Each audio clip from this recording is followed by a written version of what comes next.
So, Cuphead. This game sucks and it's awful and I hate it and I'm so bad and it's so hard and I just can't. I mean, I'm a big fan.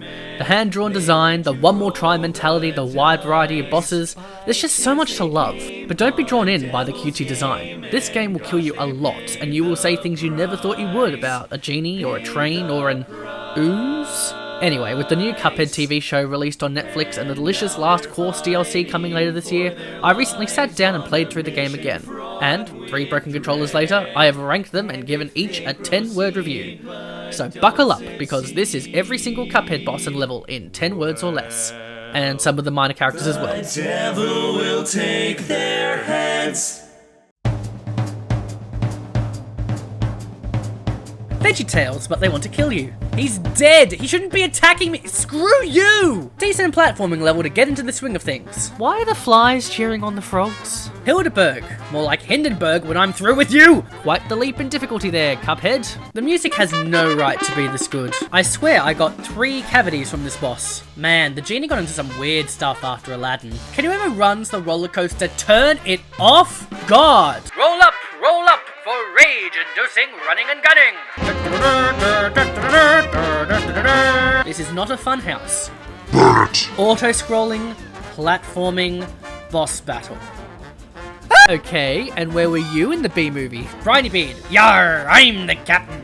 Boat, hold my anchor. Who designed the octopus section? Just want a nice chat. Probably the best run and gun of the game. With this Chaos Emerald, I will finally destroy Sonic. Wait, what if Jerry was Tom the whole time?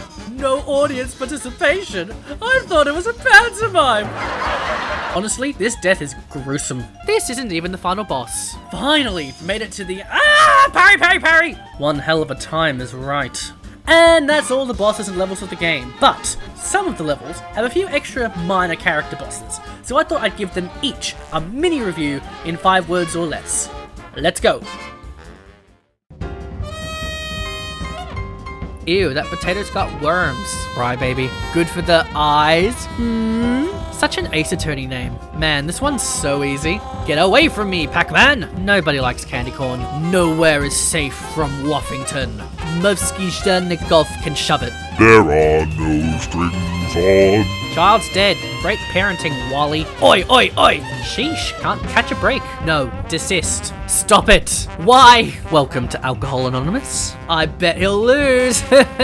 Sorry. Stop! He's already dead. Another auto-scrolling, platforming boss. Rabbit in a hat. Funny. There's too much happening. Possibly the easiest one. Man, that's a disgusting death. Creepy. And that's all of them. Now, you could rewind and see the individual ratings I gave every boss to see my favourite and least favourite levels, but instead, I'll quickly go over my top and bottom 3 bosses. Not levels, though.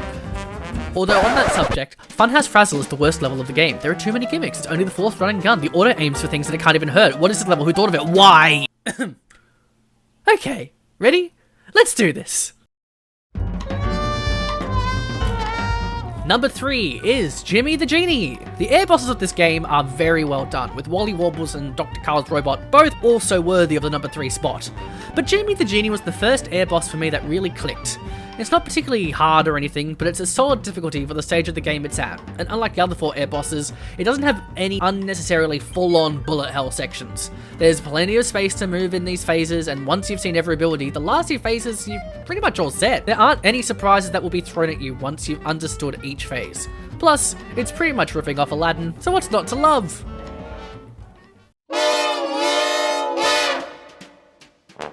Oh, Phantom Express. How I loathe you, how I hate you, how I despise your very being, but oh how satisfying it is to finally beat you and put you in your place. This boss is possibly the hardest one of the non-flying bosses, even beating out the devil if I'm being honest, and it's the perfect way to cap off World 3 with a unique gimmick in having your own train car running alongside the train.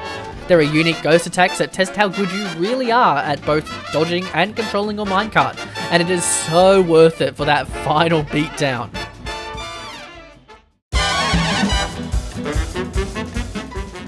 So this may be an interesting choice for some, but King Dice is my favourite boss of the whole game. Let me explain.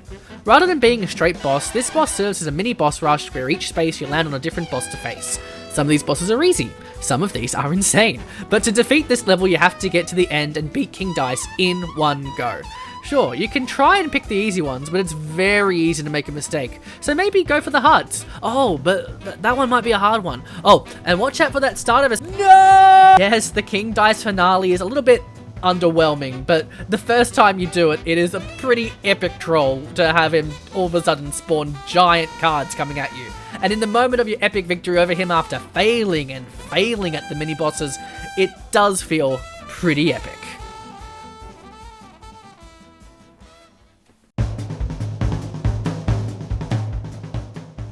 Okay, Brineybeard, let's have a chat. Brineybeard shouldn't really be here. He's a good, beefy boss as he calls on the sea creatures and then you have to go up against the boat. Unfortunately, this boss, for this late into the game, is quite easy. Like, one of the easiest bosses in Inkwell Isle 3. Although bosses like the Goo and the Root Pack in World 1 are also criminally easy once you get the hang of the controls, I find the lack of difficulty more excusable due to their relative placement in the game. Brineybeard does not have this excuse. He has what I'd say are two generally difficult attacks in the final phase, the Fire Loops and the Beam, the latter of which I personally think needs more telegraphing. But hey, what do I know about game designing?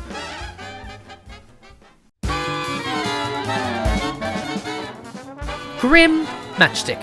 Grim Matchstick. Grim Matchstick.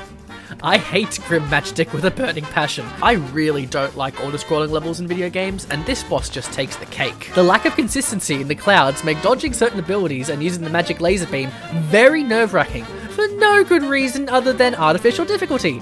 Sometimes you may want to aim yourself downwards to attack, and then you will fall through the clouds as the jump button and drop button are mapped to the same button. Also, the little fire buddies are massive pains in the butt that should rot in hell and jump around with the devil because I hate these little things so goddamn much.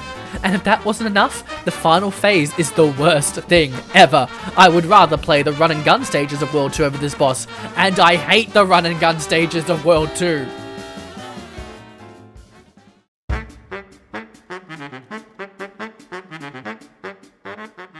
Captain Brineybeard is easy, sure. Grim Matchstick is breathtakingly difficult. Okay, where do you think Werner Vermin falls on this scale of difficulty?